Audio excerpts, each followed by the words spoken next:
Walt Disney जीवन की कहानी और जिस तरह से उन्होंने अपने सपनों को हासिल किया, इससे साबित होता है कि सफलता के लिए कोई शॉर्टकट नहीं है। इस पर विश्वास करना कठिन है, लेकिन जो व्यक्ति अपनी कलात्मक दृष्टि और रचनात्मकता के लिए जाना जाता है, उससे अखबार कलाकार के रूप में अपने पहले नौकरी से निकल दिया गया था, क्योंकि उनके पास इमेजिनेशन की कमी थी।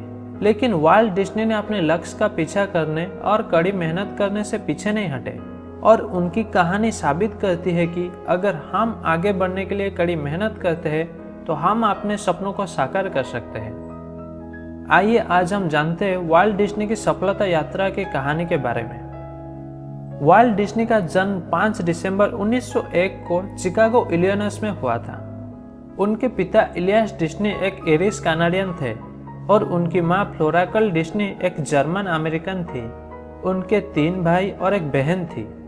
4 साल की उम्र में उन्होंने अपने परिवार के साथ मार्शलैंड, मिसौरी में शिफ्ट हो गए, जहां उन्होंने पड़ोसियों और परिवार के दोस्तों को चित्र बनाने, पेंटिंग करने और बेचने शुरू किए।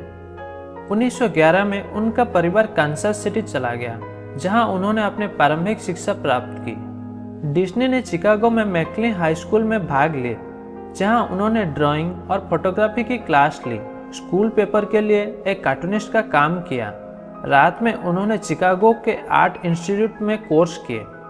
1970 में डिज्नी ने 16 साल की उम्र में स्कूल छोड़ दिए सेना में शामिल होने के लिए, लेकिन कम उम्र होने के कारण उन्हें रिजेक्ट कर दिया गया। इसके बजाय वो रेड क्रॉस में शामिल हो गए और एक एम्बुलेंस चलाने के लिए उन्हें 1 साल के लिए फ्रांस भेजा गया। वो 1919 में वापस अमेरिका लौट आए। 1919 में डिज्नी अखबार कलाकार के रूप में अपना कैरियर बनाने के लिए कांसास सिटी चले गए। उनके भाई रॉय ने उन्हें पेसमैन रूबिन आर्ट स्टूडियो में नौकरी दी, जहां वो एक साथी कार्टूनिस्ट ऊब वेक्स से मिले। लगभग 1 साल बाद उन्हें कंपनी से निकाल दिया गया, क्योंकि उन्हें इमेजिनेशन की कमी थी। 1920 में उनको Kansas city film art company के साथ रोजगार मिला। उनकी प्रोफाइल में कटआउट एनिमेशन के लिए आर्ट बनाना शामिल था। उन्होंने एनिमेशन में रुचि विकसित की और एक एनिमेटर बनने का फैसला किया। उन्होंने अपना खुद का व्यवसाय शुरू करने के लिए कंपनी छोड़ दी। उन्होंने फ्रेड हरमन को रोजगार की पेशकश की, जो Kansas city film art company में उनकी सहयोगी थे। डिज्नी और हरमन ने अपने कार्टून को प्रदर्शन करने के लिए एक स्थानीय कांसास सिटी थिएटर के साथ एक सौदा किया, जिससे उन्होंने लाखों ग्राम्स कहा। कार्टून बेहद लोकप्रिय था और डिज्नी अपने स्वयं के स्टूडियो को अधिग्रहण करने में सक्षम थे, जिस पर उन्होंने एक ही नाम दिया। 1923 तक हालांकि स्टूडियो कर्ज के बोझ तले दब गया था और डिज्नी को दिवालिया घोषित करने के लिए मजबूर होना पड़ा। डिज्नी और उनके भाई रॉय 1923 में कार्टूनिस्ट ऊब वेस्ट के साथ हॉलीवुड चले गए और वहां तीनों ने डिज्नी ब्रदर्स का कार्टून स्टूडियो शुरू किया। रॉय के सुझाव पर कंपनी ने जल्द ही इसका नाम बदलकर वाल्ट डिज्नी स्टूडियो कर दिया।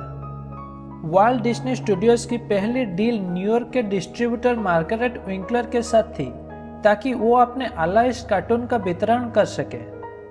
दिसंबर 1939 में वाल्ट डिज्नी एनिमेशन स्टूडियो का एक नया परिसर बर्बैंक में खोला गया था। 1941 में कंपनी के लिए एक झटका तब हुआ जब डिज्नी एनिमेटर्स हड़ताल पर चले गए। उनमें से कई ने इस्तीफा दे दिए। आगे के वर्षों के लिए डिज्नी स्टूडियो ने लोकप्रिय एनिमेटेड फिल्मों की एक कड़ी पूरी की और अनगिनत प्रतिष्ठित कैरेक्टर्स की पेश की, लेकिन वाल्ट एक प्रसिद्ध वर्काहॉलिक ड्रीमर थे और उनका दिमाग और भी अधिक महत्वाकांक्षी विचार के साथ काम कर रहा था। 1954 में पहले डिज्नीलैंड ने हजारों लोगों के लिए अपने दरवाजे खोले। नकली टिकट और प्रचुर तकनीक कठिनाइयों को खत्म करने के बावजूद डिज्नीलैंड एक त्वरित सफलता थी और वास्तव में जादुई जगह के रूप में जाने लगे। अब 50 साल से अधिक उम्र में वाल्ट डिज्नी ने अपने जंगली सपनों को सच कर दिया था। उनकी एनिमेशन कंपनी अब फल फूल रही थी। उनके कैरेक्टर्स को बहुत से प्यार करते थे और उनकी प्रोडक्शन को अन्य देशों में भी प्यार मिल रहा था। नए थीम पार्क के निर्माण पूरा होने से पहले धूम्रपान ने उनकी जीवन भर की आदत आखिरकार उनके साथ हो गई। 1966 में वाल्ट डिज्नी का लंग कैंसर से निधन हो गया। यद्यपि उनका अधूरा सपना नहीं खोया था। उनके भाई रॉय ने वाल्ट डिज्नी वर्ल्ड नाम से 1971 में खोले गए थीम पार्क पर काम करना जारी रखा। उनके मृत्यु के बाद भले ही कितने साल बीत गई हो, वाल्ट डिज्नी एनिमेशन के इतिहास में एक केंद्रीय व्यक्ति के रूप में जीवित है। हालांकि उनकी प्रतिष्ठा पिछले कुछ वर्षों में बदल गई है, लेकिन उन्हें यूएस के लिए एक राष्ट्रीय खजाने और दुनिया भर में एक सांस्कृतिक प्रभावक के रूप में जाना जाता है। यदि आज वाल्ट डिज्नी जीवित होते तो वो आपको गर्मजोशी से आश्वस्त करते, सफलता के लिए कोई सीधा रास्ता नहीं है। आपकी उपलब्धियां पूरी तरह से आपके समर्पण और दृढ़ता की इच्छा पर निर्भर करती है। अगर आप ये सपना देख सकते हैं तो आप ये कर सकते हैं।